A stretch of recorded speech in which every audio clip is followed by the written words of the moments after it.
خو با ماشومه اوسپنه. د مریم غم لا ختم نه دی. چېرته دې ماشومه چا وژلې وه او قاتل چې راووته هغه خپل پلار قاتل و، خپل پلار وژلې وه. نن په پېښور کې دا ماشومه چا وژلې ده، په جومات کې لاش برآمد شو. د جومات کې چا وژلې وه، بیا په پوړونو کې نغاړلې وه. د نیکه د خولې بیان یې درسره شیر کوم. نیکې وې چې دا ماله کور نه روټۍ راوړې دي، غرمه کې دې ماله روټۍ راوړه او ما ولې 10 روپۍ او ټاپیانې ورکړې او دا لاړه. بس د دکان نه ووته، زه روټۍ ته کېناستم. بیا ما نه دی لیدلی چې په کم طرف تللې ده او لاش بیا برآمد شو. په جومات کې په پوړونو کې نغاړلې او داسې مسلمانان دي، زه خو ته مسلمان نه یم، داسې کافران دي په جومات کې وژلې. او بیا په کومه لوپټه چې دی په دې په سر و په هغه لوپټۍ وژلې ده. او بیا د هغې نه بعد پېښور دغه ته لا ریپورټ میپورټ خو اعلانه ده راغلی، ویډیو ملګري را شیر کړه. اوس نه شو ویلی، بس د کلي خلک پیدا ملګرو ما دې ریکویسټ دی چې لکه ماشومان بار خپل مه پرېږدئ.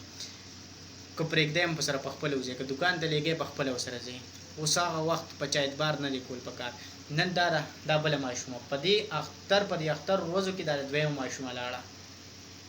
خو با اوسپنه افسوس پکار دی پښتنو. دا ویډیو مخکې شیر کړئ، خپل واړه پورې بار پرې نه دی.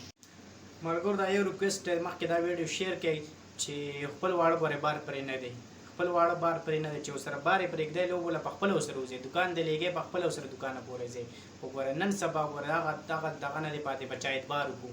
بس دا یو کیس نه شو که نه چې زه یو کیس مخې ته راغیم، بس خبره ختم. بس د حکومت ته دا یې مطالبه کوو سرعام دې بانځي شي. سرعام چې کله بند شي بیا به یو قسم د غلط قدم نه اوچتې. دا ویډیو د ثواب په نیت مخکې شیر کړئ. ملګرو د بلې ویډیو پورې ځان ډېر خیال ساتئ. مال اجازت راکړئ.